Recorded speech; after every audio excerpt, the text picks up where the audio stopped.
ప్రధానంగా రాష్ట్ర ప్రభుత్వానికి ప్రాధాన్యతలో ఎడ్యుకేషన్ అండ్ హెల్త్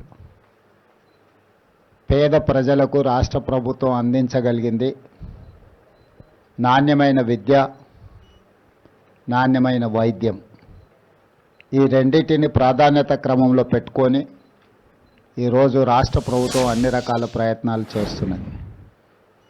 నూతనంగా బీఎస్సీ నర్సింగ్లో జాయిన్ అయిన మీ అందరికీ అభినందనలు తెలియజేస్తూ, మీ అందరికీ నా సూచన ఒక్కటే, సమాజంలో వైద్యానికి వైద్యుడికి ఉన్న ప్రాధాన్యత అందరికంటే మొదటి ప్రాధాన్యతగా చూస్తారు.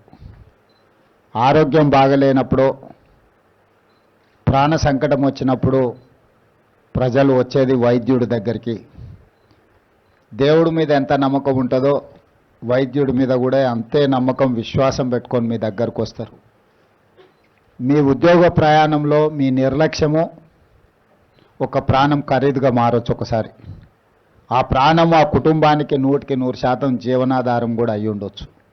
కాబట్టి మీ విధి నిర్వహణలో మీకు వ్యక్తిగతంగా ఏవైనా సమస్యలు ఉండొచ్చు, వ్యక్తిగతంగా మీ అయిష్టాలు ఉండొచ్చు.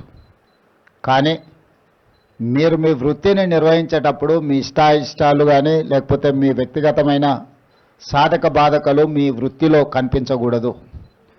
మనం వృత్తిని నిర్వహిస్తున్నప్పుడు చాలా బాధ్యతతో నిర్వహిస్తే జీవితంలో ఎంతోమంది ప్రాణాలను కాపాడిన వాళ్ళు అవుతారు మీరు.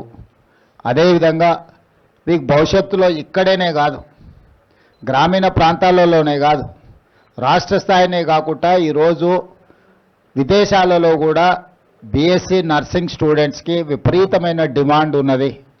ఈ ప్రతి వాళ్ళు ఇంజనీరింగ్ చదువుకోవాలి, అమెరికాకు వెళ్ళాలి అని ఒక లక్ష్యంతో చదువుకున్న వాళ్ళు, వెళ్ళిన వాళ్ళు. కానీ ఈరోజు ప్రపంచ దేశాలలోనే అవసరాలు మారినాయి. ఈరోజు ఇంజనీరింగ్ చదువుకునే వాళ్ళకంటే నర్సింగ్ సైడు, మెడికల్ సైడు ప్రపంచంలో ఎన్నో గొప్ప గొప్ప అవకాశాలు ఎదురు చూస్తున్నాయి.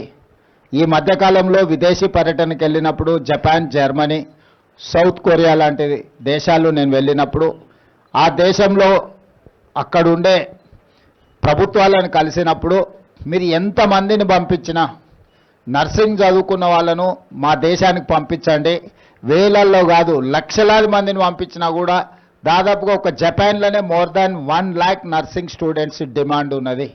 జర్మన్లో కూడా ఈక్వల్లీ.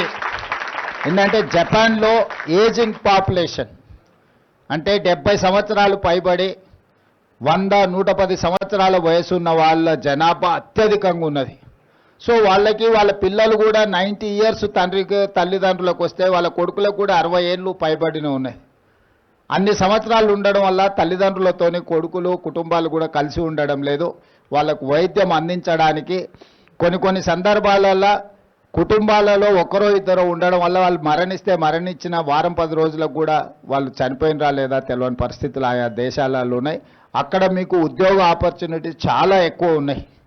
మంచి జీతాలు, మంచి ఒక ఇంజనీరింగ్ చదువుకున్న సాఫ్ట్వేర్ ఇంజనీర్ కంటే కూడా ఒక నర్స్కి ఎక్కువ జీతభత్యాలు ఇచ్చే పరిస్థితులు ఈరోజు జపాన్, జర్మనీలో ఉన్నాయి. మనం ఆ దేశాలతో భాష నేర్పించడానికి కూడా ఒప్పందాలు చేసుకున్నాము.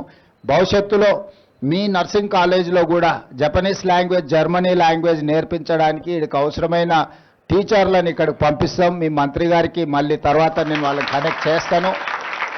తెలంగాణ రాష్ట్ర ప్రభుత్వం జపాన్ ప్రభుత్వంతో, జర్మనీ ప్రభుత్వంతో ఇక్కడ మన విద్యార్థులకు ఆ భాషను నేర్పించడానికి, ఎందుకంటే మనకు బ్యారికేడ్ భాష మాత్రమే. అంటే వాళ్ళు ఏదైనా సమస్య చెప్పుకుంటే తిరిగి మనం తీర్చడానికి ప్రాథమికంగా భాష వచ్చినా చాలు. అందుకోసమని ఈరోజు ఆ దేశాలతో మనం ఒప్పందాలు చేసుకున్నాం. డెఫినెట్గా ఇది అయిపోయిన తర్వాత రెవెన్యూ మంత్రి గారికి, శ్రీనివాస్ రెడ్డి గారితో మాట్లాడి మీ నర్సింగ్ కాలేజ్లో కూడా జపనీస్ లాంగ్వేజ్, జర్మన్ లాంగ్వేజ్ నేర్పించడానికి అవసరమైన కార్యాచరణ తీసుకుంటాము. మీరందరూ బాగా కష్టపడి చదివి మంచి వైద్య సేవలు అందించాలి. పేద ప్రజలకు ఒక ఆదర్శవంతమైన బాధ్యతను మీరు నిర్వహించాలి.